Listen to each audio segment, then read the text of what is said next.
जहाँ का बाहुबली ठाकुर सूरज सिंह था।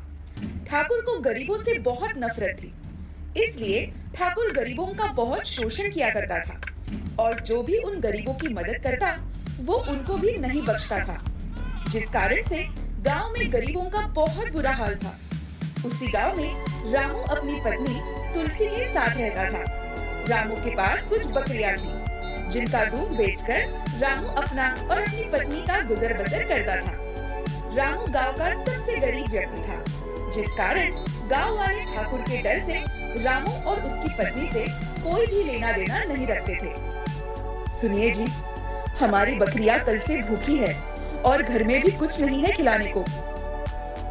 भगवान, गांव में कोई भी हमारी बकरियों को अपने खेत में चरने नहीं देता है। मैं जिसके भी खेत में बकरियों को लेकर जाता हूँ, उस खेत का मालिक हमारी बकरियों को मार मार कर बाहर निकाल देता है। आप लेकर के जाइए तो सही, हो सकता है हम पर किसी को दया ही आ जाए। ठीक है, तुम कहती हो तो लेकर जाता हूँ। ऐसा कहकर रामू अपनी बकरियों को गांव में लेकर निकल जाता है।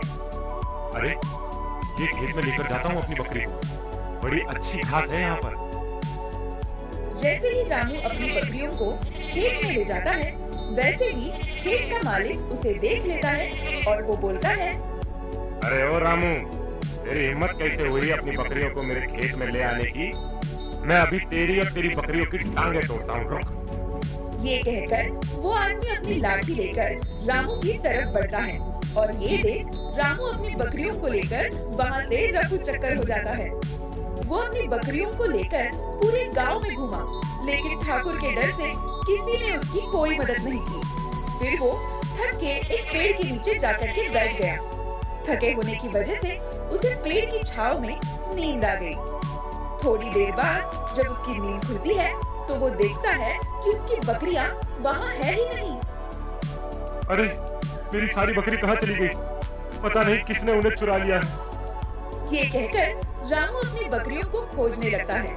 बकरियों को खोजते खोजते वो गांव के बाहर आ जाता है और वो देखता है कि एक घास के मैदान में उसकी बकरी अपनी घास को खा रही है। लेकिन ये घास का मैदान किसका है? यह घास तो बहुत ताजी और हरी भरी है। बकरियों ने खूब पेट भरकर हरी हरी घास खाई और फिर रामू अपनी बकरियों को लेकर घर लौट आया। बकरियों को घास खिलाई कि नहीं आपने? खूब पेट भर के सभी बकरी ने घास खाई है। ये तो अच्छी बात है, लेकिन किसने मदद की तुम्हारी? क्योंकि गांव वाले तो हमारी बकरियों को अपने खेत में घुसने ही नहीं देते हैं। वो क्या है कि अपने गांव के बाहर एक घास का मैदान मिला, तो वहीं पे सभी बकरियों ने पेट भर के घास खाई है। रामू और तुलसी आपस में बात कर ही रहे थे, तभी एक बकरी ने मैंगनी कर दी। तुलसी की नजर उस पे गई तो उसने देखा कि मैंगनी तो सुनहरे रंग की है और वो सोने जैसी चमक रही है। अरे वो देखो जी, बकरी ने सोने की मैंगनी की है। ये देख रामू ने झट से सोने की मैंगनी अपने हाथों में उठा ली। अरे हाँ तुलसी, तुम कह तो सही रही हो, ये तो सच में सोना है। लेकिन ये चमत्कार कैसे हो गया? शायद वो गांव के बाहर जो घास है वो कोई मामूली घास नहीं, बल्कि चमत्कारी घास है। हाँ जी, आप एक काम कीजिए, आप ये सोना लेकर सोनार के पास बेच आइए। फिर रामू उस सोने की मैंगनी को सोनार के पास ले जाता है। अरे ये सोने की गोलियां तेरे पास कहाँ से आया रामू? सोनार जी, आपको इससे क्या? आप अपना सोना ले लो और मुझे इसके पैसे दे दो। सोनार ने वो सोना लेकर रामू को काफी सारे पैसे दे दिए। तुलसी, ये देखो, सोना बेचकर मुझे ढेर सारा पैसा मिला है। अरे वाह, ये तो बहुत अच्छी बात है। अब हम भी अमीर हो जाएंगे, महंगे कपड़े पहनेंगे और अच्छा अच्छा खाना खाएंगे। ये देखो, हमारी बकरी ने और भी सोने की मैंगनी दी है। रामू और तुलसी सोना बेच बेच कर बहुत अमीर हो गए। उन्होंने एक बड़ा घर और बड़ी सी गाड़ी भी ले ली। जिस गरीब रामू और तुलसी को गांव वाले देखना भी पसंद नहीं करते थे, वो अब उनकी ही बातें किया करते थे। अरे तुमने उस तुलसी को देखा क्या? आजकल उसके तेवर ही बदले बदले से लग रहे हैं। रोज नए नए जेवर, महंगे महंगे कपड़े, पता नहीं कौन सा खजाना लगा है उसके हाथ। मुझे उस गांव के सुनार ने बताया है कि रामू उसके पास सोने की गोलियां बेचने ले आता है, पता नहीं कहां से लाता है इतनी सारी सोने की गोलियां। पूरे गांव में वो दोनों इतने अमीर होने लगे कि धूम मची हुई थी। तो भला ये बात ठाकुर से कैसे छुपी रह सकती थी? अरे ठाकुर साहब, पता है वो गरीब रामू? कौन? वो फटीचर, क्या हुआ उसको? अब वो फटीचर नहीं रहा, वो जल्द ही आपसे भी अमीर बन जाएगा। मुझे गांव के सुनार ने बताया कि रामू उसे सोने की गोलियां बेचा करता है। अच्छा, ऐसी बात है? अरे ओ जालिम सिंह, जरा बुला के तो लाना उस रामू और उसकी पत्नी तुलसी को। जरा मैं भी तो देखूं क्या नौटंकी हो रही है मेरे गांव में। अरे ओ रामू, इधर तो आ जरा। मैंने सुना आजकल तू मेरी गद्दी छीनने की तैयारी कर रहा है। अरे नहीं ठाकुर साहब, ऐसी कोई बात नहीं है। आप ही हम सबके माई बाप हो। मेरी क्या जरूरत कि मैं आपके सामने खड़ा भी हो सकूं। अरे ओ रामू, ज्यादा चालाक ना बन और तू खुद ही बता दे मैं क्या पूछना चाह रहा हूँ। नहीं तो तू भी जानता है मेरे पहलवानों को मार मार के चूरमा बना देंगे वो तेरा, समझा?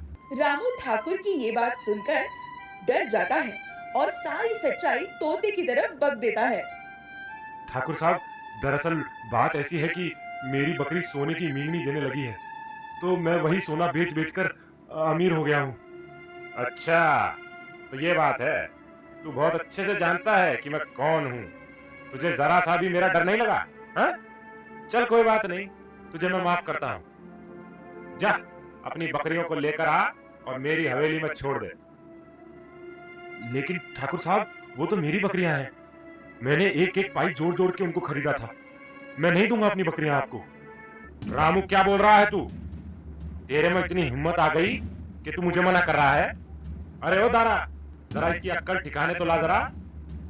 नहीं नहीं ठाकुर साहब, आप इनको माफ कर दो। आप सारी बकरियां ले लो हमारी, लेकिन इन्हें छोड़ दो। ये हुई ना अक्लमंदों वाली बात। तुम गरीबों को प्यार से बात समझ ही नहीं आती है। फिर ठाकुर ने रामू और तुलसी को छोड़ दिया और उनकी दोनों बकरियों पर कब्जा कर लिया। ठाकुर ने हमारी सारी बकरी पे कब्जा कर लिया है। अब हम क्या करेंगे? अब कहां से आएगा सोना? मुझे तो कुछ समझ नहीं आ रहा है। तुम ही कुछ सोचो। हाँ, मेरी एक बात का जवाब तो देना।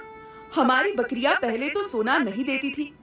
आपने कुछ दिन पहले उनको कोई जादुई घास खिलाई थी, तब से वो सोना देने लगी थी। तो जादू बकरी में नहीं, घास में है। तो हमारे पास पैसे तो है ही बकरियां खरीदने के लिए। हम बकरियां खरीदकर उनको भी वो जादुई घास खिला देते हैं, तो हमें फिर से सोने की मैंगनी मिलने लगेगी। बात तो तुम 100 आने सही कह रही हो। रामू और तुलसी ऐसा ही करते हैं। वो कुछ नई बकरियां खरीद लेते हैं और उनको जादुई घास चरवाकर अपने घर लौट आते हैं। घर आते ही बकरियों ने बहुत सारी सोने की मैंगनी की। अरे वाह तुलसी, कोई जवाब नहीं तुम्हारे तेज दिमाग का। अब हम फिर से सोना बेच के बहुत अमीर बन जाएंगे। वही दूसरी तरफ ठाकुर इस इंतजार में बैठा रहा कि रामू की हड़पी हुई बकरी भी उसे सोने की मैंगनी देगी। लेकिन कई दिन बीतने के बाद भी ठाकुर को सिर्फ निराशा ही हाथ लगी। लगता है रामू मुझे बना गया। अब मैं उसे नहीं छोड़ूंगा। ऐसा कहकर ठाकुर अपने लोगों को लेकर रामू के घर आ धमका। रामू, तूने मुझे मूर्ख बनाया है। मैं तुझे आज जिंदा नहीं छोड़ूंगा। ठाकुर और रामू की बातें हो ही रही थी कि तभी एक बकरी सोने की मैंगनी कर देती है और ये देख ठाकुर बहुत चकित हो जाता है। चोरी वोरी छोड़, तू बिना कोई लाग लपेट के ये बता कि ऐसा क्या जादू है तेरे पास कि जो भी बकरी तेरे पास आती है वो सोने की मींगनियां देने लग जाती है। रामू ठाकुर की बातें सुनकर डर जाता है और जादुई घास का सारा रहस्य ठाकुर के सामने खोल देता है। अच्छा, तो ये बात है। मेरे पास तो बहुत सारे जानवर हैं। अब मैं उनको भी वही जादुई घास खिला दूंगा और फिर मैं इस धरती का सबसे अमीर इंसान बन जाऊंगा। ऐसा कहकर ठाकुर अपने सभी जानवरों को जादुई घास चरने के लिए ले जाता है। लेकिन जैसे ही उसके जानवर जादुई घास खाते हैं, वो पत्थर के हो जाते हैं। अरे ये क्या हो गया? मैं तो बर्बाद हो गया। मैं कहीं का नहीं रहा। अब मैं भी इन गरीब गांव वालों के जैसे ही भिखारी हो गया हूँ। वही दूसरी तरफ रामू और तुलसी ठाकुर के अत्याचार से दूर होने के लिए अपना सब कुछ लेकर दूसरे शहर चले जाते हैं और वहाँ पर अपनी जिंदगी हंसी खुशी बिताते हैं।